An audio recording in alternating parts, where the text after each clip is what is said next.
भारत के हाथ से कश्मीर एक बार पूरी तरीके से निकल ही चुका था। 2006-2007 के पास में एक ऐसा एग्रीमेंट साइन होना था जो कि होते होते रह गया। और आज के दिन यानी 18 अगस्त को यह बात दोबारा से इसलिए सामने आई है क्योंकि जो आदमी इसके पीछे था उसको दोबारा से यह मौका दिया गया है। सुप्रीम कोर्ट के सामने अचानक से एक याचिका आती है और उस याचिका के अंदर कहा जाता है कि मुशर्रफ और मनमोहन का जो अकॉर्ड था उसके हिसाब से कश्मीर का समाधान निकाल लेना चाहिए। 2022 के अंदर एक अजीब सी कोशिश की जाती है जो ऑनरेबल चंद्रचूड़ सिंह के कोरम के अंदर जाती है और जिसके अंदर यह बात कही गई थी। अब ये मुशर्रफ मनमोहन सिंह फॉर्मूला आखिर क्या है जिसके बारे में ये याचिका लगी थी, ये जान लें। अगर ये केस कोर्ट के अंदर नहीं आता तो शायद हम कभी नहीं जान पाते क्योंकि ये सारा का सारा जो मामला था वो गुप्त रूप से चल रहा था। भारत के लिए कश्मीर इसलिए ज्यादा जरूरी है क्योंकि भारत की तरफ से अफगानिस्तान के साथ में जो 80 किलोमीटर की बाउंड्री है वहां से भारत सेंट्रल एशिया पहुंच सकता है,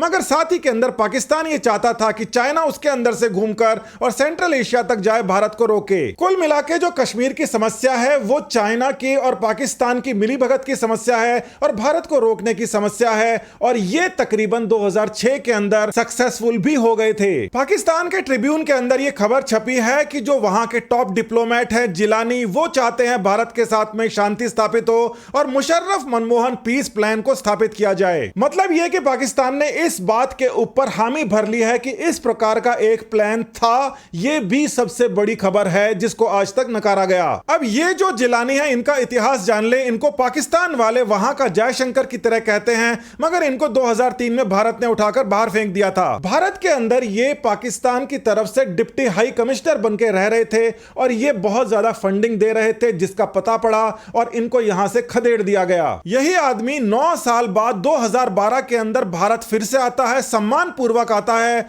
और इसको अलग अलग जगह बहुत ज्यादा सक्रियता मिलती है। सबसे बड़ी बात इस बात की है कि जिस वजह से उनको यहां से निकाला गया था, यानी कि कहा गया था ये हुर्रियत को फंडिंग देते हैं, आते ही सबसे पहले वो हुर्रियत के लोगों से मिलते हैं डंके की चोट पर। सरकार जैसे ही बदली 2003 के बाद में उसके अंतराल के अंदर ये सारा का सारा घटनाक्रम हो रहा था और उस समय पूरे समय यूपीए की सरकारें थी। ये बात तो आपको अच्छी तरीके से पता है कि यूपीए की सरकार के टाइम के अंदर वो प्रधानमंत्री से भी मिलते थे, पाकिस्तान जाकर आतंकवादियों से मिलते थे, मगर उसके बाद जो नई सरकारें आई उनके अंदर उनका हाल वही किया गया जो कि सोसाइटी के एक गिरे हुए इंसान के साथ में किया जाता है। आज वो जेल के अंदर बंद हैं। अब ये जो मुशर्रफ मनमोहन फॉर्मूला है जिसका आवेदन सुप्रीम कोर्ट के अंदर हाल ही के अंदर किया गया, जिसके खिलाफ सुप्रीम कोर्ट ने याचिकाकर्ता को 50,000 रुपए का जुर्माना लगाया, इसके 4 पॉइंट का फॉर्मूला अगर आप देखोगे तो अपना सर पीट लोगे। आज के समय कोई भी भारतीय इनमें से एक भी पॉइंट मान नहीं सकता, जिसके अंदर पहला पॉइंट यह था कि कश्मीर के अंदर से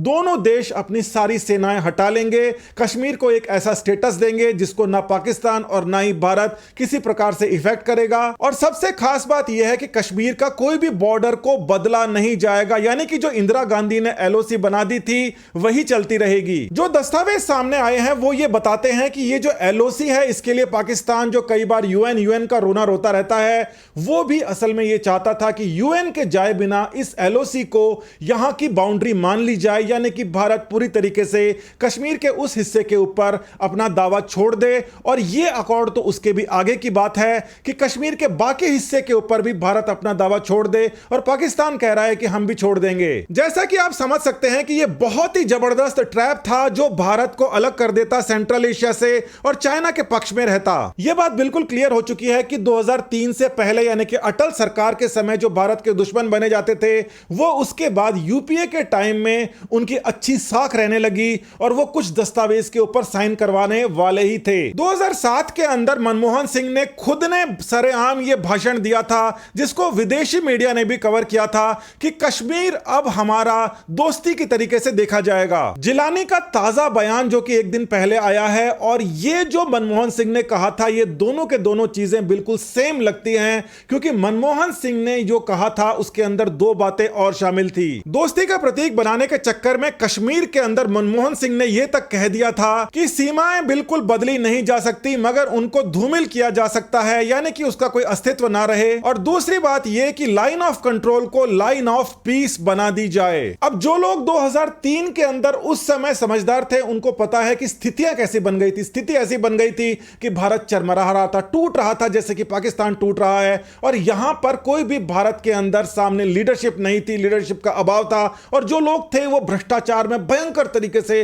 लिप्त थे। सब ये सोच रहे थे कि कैसे भी करके जो हो रहा है वही सही। मगर आज के टाइम में लोग अलग प्रकार से सोचते हैं, उनका स्वाभिमान जाग चुका है। जैसे ही 2014 के अंदर नई सरकार बनती है, प्रधानमंत्री मोदी शपथ लेने के साथ ही कार्यकारिणी की बैठक करते हैं, फैसला ले लेते हैं कि आतंकवाद और बातचीत साथ साथ नहीं चलेगी। उस समय का पाकिस्तान अपने घमंड के अंदर चूर था, ना उसके ऊपर सर्जिकल स्ट्राइक हुई थी, ना ही विदेशी किसी भी प्लेटफॉर्म के ऊपर उसकी हालत बजाई गई थी। इसीलिए उसने शोर शराबा किया, बोला कि हम ये कर देंगे वो कर देंगे। मगर भारत के प्रधानमंत्री ने कहा तुम्हारे जो बनता है कर लो। भारत की तरफ से कई ऐसे स्टेप उठाए जाते हैं जैसे कि जल शक्ति मंत्रालय बनाकर और पाकिस्तान को चेतावनी दे दी जाती है कि तुम्हारी नदियां अब हम रोक लेंगे, जो सबसे बड़ा तुम्हारे लिए फैक्टर है जिसके लिए तुम कश्मीर के लिए मरे जा रहे हो। किसी भी दूसरे मंत्रालय के मुकाबले जल शक्ति मंत्रालय की एक एक गतिविधि, एक एक स्टेटमेंट के ऊपर खबर रखता है।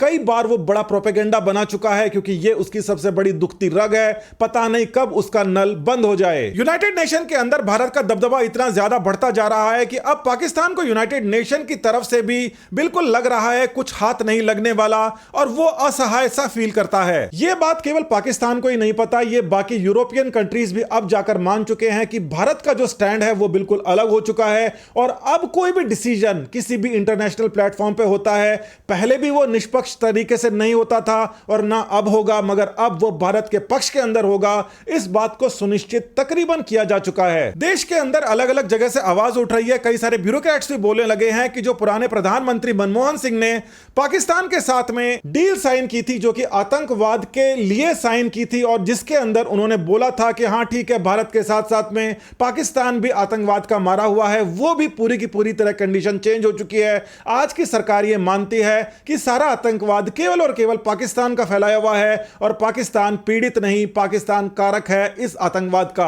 आज के टाइम भारत के जुडिशरी के अंदर भी ऐसे लोग बैठे हैं, अगर वो गलत फैसला ले लेते तो इसके बहुत ही दूरगामी परिणाम होते। और साथ ही मुशर्रफ मनमोहन की जो आपस के अंदर एग्रीमेंट था, अकॉर्ड था, वो भी पूरी दुनिया के सामने अब आ ही चुका है। केवल और केवल 7 साल के अंदर 2006 से 2023 के बीच के अंदर भारत की पोजीशन में कितना निखार आया है और पाकिस्तान का कितना बेड़ा गर्क हुआ है, ये सभी समझदार आदमी समझते हैं। और आगे भी हम यही सोचेंगे कि ऐसे लोगों को मौका मिले जो कि पाकिस्तान पर ऐसा रुख अपनाएं। नमस्कार, धन्यवाद, जय हिंद।